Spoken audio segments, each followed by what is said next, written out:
Hello നമസ്കാരം. Insight 360 എല്ലാവർക്കും സ്വാഗതം. ഇന്നൊരു പുതിയ സ്കോളർഷിപ്പിന്റെ അപ്ഡേഷൻസ് ആയിട്ടാണ് ഞാൻ വന്നിരിക്കുന്നത്. നിങ്ങൾക്ക് ഈ ഒരു സ്കോളർഷിപ്പ് ആർക്കൊക്കെ എലിജിബിൾ ആണ്, ഈ ഒരു സ്കോളർഷിപ്പിന് അപ്ലൈ ചെയ്യാൻ എന്തൊക്കെ ഡോക്യുമെന്റേഷൻസിന്റെ ആവശ്യമുണ്ട്, ഏതൊക്കെ കാറ്റഗറിയിലുള്ള കുട്ടികൾക്കാണ് ഈ സ്കോളർഷിപ്പ് അപ്ലൈ ചെയ്യാൻ സാധിക്കുക, ഇതിന് ഡീറ്റെയിൽ ആയിട്ടൊരു വീഡിയോ ആണ് നമ്മളിന്ന് പറയുന്നത്.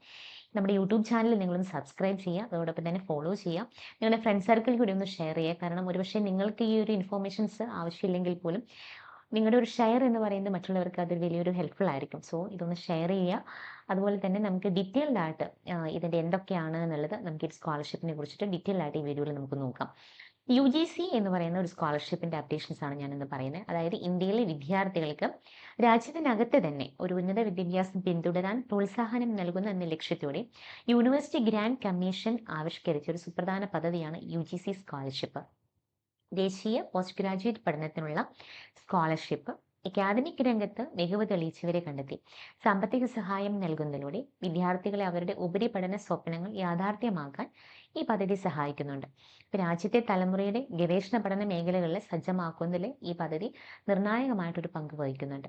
നിങ്ങളുടെ വിദ്യാഭ്യാസ യാത്രയിലെ എല്ലാ എൻട്രൻസ് പരീക്ഷാ തയ്യാറെടുപ്പുകൾക്കും സ്കോളർഷിപ്പ് ആപ്ലിക്കേഷൻസുകൾക്കും അപേക്ഷാ നടപടികൾക്കും കരിയർ ഗൈഡൻസിനും ഇത്തരത്തിലുള്ള എല്ലാ ന്യൂ അപ്ഡേഷൻസിനായിട്ട് നിങ്ങളുടെ സ്വന്തം ഇൻസൈറ്റ് 360 മൊബൈൽ ആപ്പ് ഇപ്പോൾ തന്നെ നിങ്ങൾ ഡൗൺലോഡ് ചെയ്യൂ.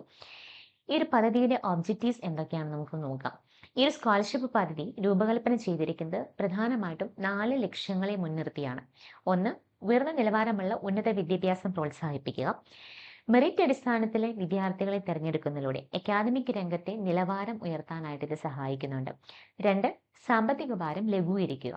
അതായത് പ്രതിമാസം ഒരു 15,000 എന്ന വലിയൊരു തുക സ്റ്റുഡൻസിന് ലഭ്യമാകുന്നതുകൊണ്ട് തന്നെ വിദ്യാർത്ഥികൾക്ക് അവരുടെ ട്യൂഷൻ ഫീസ്, ഹോസ്റ്റൽ ഫീസ്, പുസ്തകങ്ങൾ, മറ്റു പഠന സാമഗ്രികളെല്ലാം എന്നിവയുടെ ചെലവുകൾ മുഴുവനായിട്ടും ഈ ഒരു എമൗണ്ടിലൂടെ അവർക്ക് വഹിക്കാനായിട്ട് സഹായകമാകും.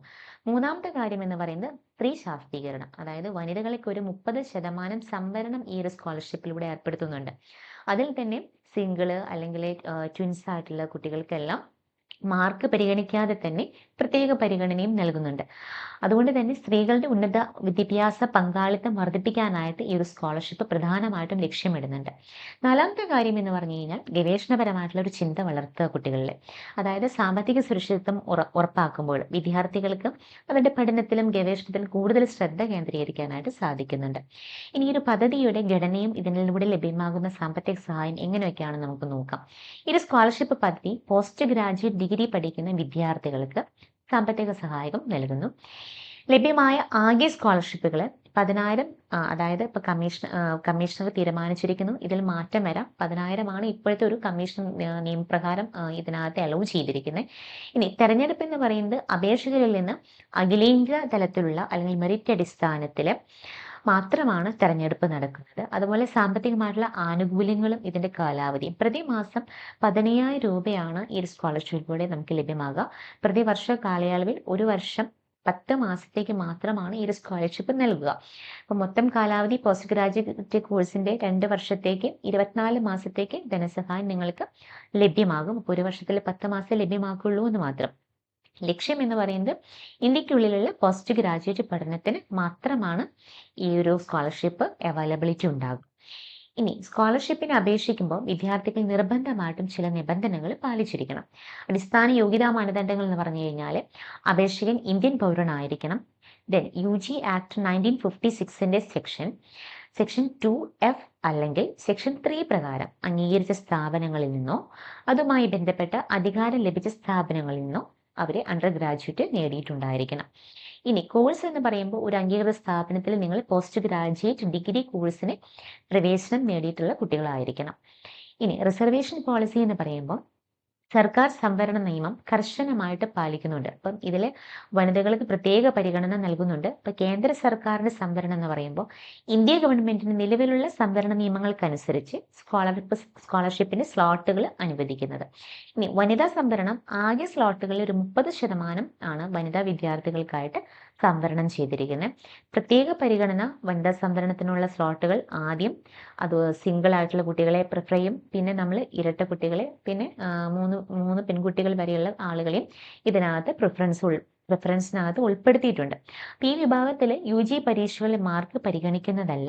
ബാക്കിയുള്ള സ്ലോട്ടുകളിൽ മെറിറ്റ് അടിസ്ഥാനത്തിലാകും ഈ ഒരു സ്കോളർഷിപ്പിനെ നിങ്ങളുടെ എലിജിബിലിറ്റി ചെക്ക് ചെയ്യുന്നത്. ഇനി ഇതിൻ്റെ അപേക്ഷാ രീതി എന്ന് പറയുമ്പോൾ നിങ്ങൾക്ക് ഓൺലൈനായിട്ട് ഇൻസൈറ്റ് 360 ആപ്പ് വഴി സിംഗിൾ ക്ലിക്കിൽ ഈ ഒരു സ്കോളർഷിപ്പിന് അപ്ലൈ ചെയ്യാം. നിങ്ങൾക്ക് ആപ്ലിക്കേഷൻ മൂവിങ് ടൈമിൽ എന്തെങ്കിലും ഡൗട്ട്സോ പ്രോബ്ലംസോ ഉണ്ടെങ്കിൽ നിങ്ങൾക്ക് ഓൺലൈൻ അസിസ്റ്റൻസിനായിട്ട് നമ്മുടെ മെൻറ്റേഴ്സ് ഉണ്ടായിരിക്കും. നിങ്ങൾ ഈ ഒരു സ്കോളർഷിപ്പ് ആപ്ലിക്കേഷൻ പറഞ്ഞിരിക്കുന്ന പോലെ തന്നെ പേഴ്സണൽ ഡീറ്റെയിൽസുകളും ഡോക്യുമെൻറ്റേഷൻസുകളും എല്ലാം തന്നെ നിങ്ങൾ പ്രോപ്പറായിട്ട് സബ്മിറ്റ് ചെയ്തെങ്കിൽ മാത്രമാണ് നിങ്ങൾക്ക് ഈ ഒരു സ്കോളർഷിപ്പിന് എലിജിബിൾ ആവുള്ളൂ. പല കുട്ടികളും സ്കോളർഷിപ്പിന് അപ്ലൈ ചെയ്തു എന്ന് പറഞ്ഞാലും എലിജിബിലിറ്റി കിട്ടാറില്ല. അത് പല മിസ്റ്റേക്കുകൾ നിങ്ങൾ സ്കോളർഷിപ്പ് അപ്ലൈ ചെയ്യുന്ന ടൈമിൽ വരുത്തുന്നത് കൊണ്ടാണ്.